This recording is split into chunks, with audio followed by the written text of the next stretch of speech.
एक लड़का जिसका नाम राहुल था। राहुल गांव में अपने माता पिता के साथ रहता था। राहुल खेलने में बहुत अच्छा था और उसके दिल में देशभक्ति भी कुट कुट कर भरी हुई थी। राहुल देश के लिए कुछ करना चाहता था। वो स्कूल में होने वाली हर प्रतियोगिता में भाग लेता। कभी अगर वो असफल हो जाए तो भी हार नहीं मानता था, जब तक वो अपने काम में सफल नहीं हो जाता तब तक वो कोशिश करता रहता था। उसके घर में पशु रखे थे जिसे चराने के लिए उसे जंगल में जाना पड़ता था, जहां बाकी लड़के इस काम में ना नुकुर करते। राहुल को जो भी काम मिलता वो बहुत खुशी के साथ करता, जिसकी वजह से उसका शरीर काफी तगड़ा हो गया। राहुल अब बड़ा हो गया है। उसकी उम्र 18 साल हो गई है। वो कॉलेज जाने लगा। साथ साथ वो सुबह सुबह एक्सरसाइज भी करता था। जब वो कॉलेज गया तो उसकी मुलाकात एक लड़के से हुई जिसका नाम सूर्या था। सूर्या भी उसकी ही तरह मेहनती और देशभक्त था। दोनों पूरे दिन देश के लिए कुछ करने की बातें करते थे, जिसकी वजह से दोनों सबसे अच्छे दोस्त बन गए। अब वो अपनी हर बात एक दूसरे से शेयर करने लगे। एक बार उनके इलाके में सेना की भर्ती आई। दोनों बहुत खुश हुए और उन्होंने भर्ती में हिस्सा लिया और हर टेस्ट में एक्सीलेंट परफॉर्मेंस देकर आर्मी ज्वाइन कर ली। पर दोनों की प्लाटून अलग अलग हो गई। दोनों ट्रेनिंग के लिए चले गए। 9 महीने के बाद जब वो ट्रेनिंग करके वापस आए तो दोनों अलग ही इंसान बन गए। अब दोनों ज्यादा अनुशासित हो गए थे। दोनों एक दूसरे से मिलकर बहुत खुश हुए। फिर छुट्टी काटकर दोनों वापस चले गए।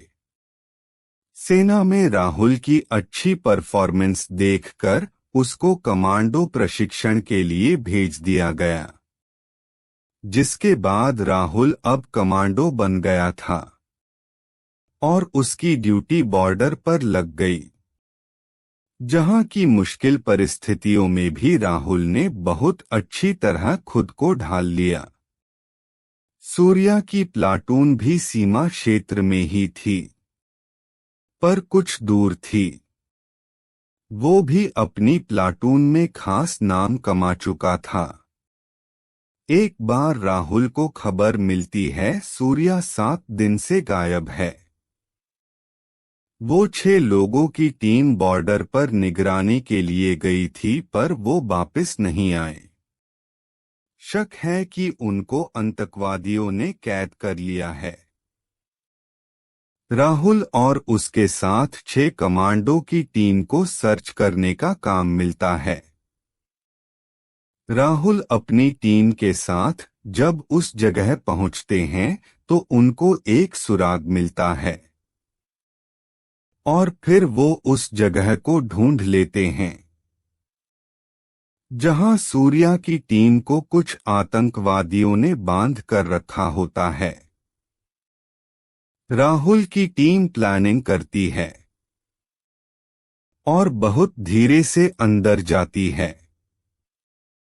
वो ऐसे चलते हैं कि किसी को उनके आने की भनक तक नहीं लगती। उनके पैरों की आवाज भी नहीं आती। तभी राहुल ने देखा कि आतंकवादियों ने सूर्या को बांध कर रखा है और उससे कुछ पूछ रहे हैं और मार रहे हैं। पर सूर्या देशभक्त है, वो उनके किसी भी सवाल का जवाब नहीं देता और बहुत बहादुरी से उनकी आंखों में आंखें डालकर देखता रहता है। एक बार तो एक आतंकवादी ने उसको जान से मारने की धमकी दी, पर वो बिल्कुल भी नहीं घबराया और मुस्कुराता रहा। तभी राहुल ने अपनी टीम को इशारा किया और उन्होंने एकदम से हमला किया।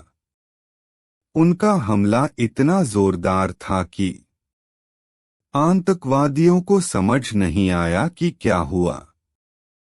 जब तक वो कुछ समझ पाते, तब तक राहुल की टीम 5 लोगों को आजाद करवा चुकी थी।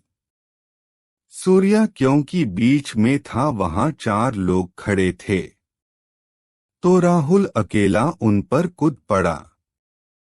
देखते ही देखते उसने 2 आतंकवादियों को मार दिया और अपना चाकू निकालकर सूर्या का एक हाथ आजाद कर दिया और चाकू सूर्या के हाथ में देकर आतंकवादी की तरफ चला गया।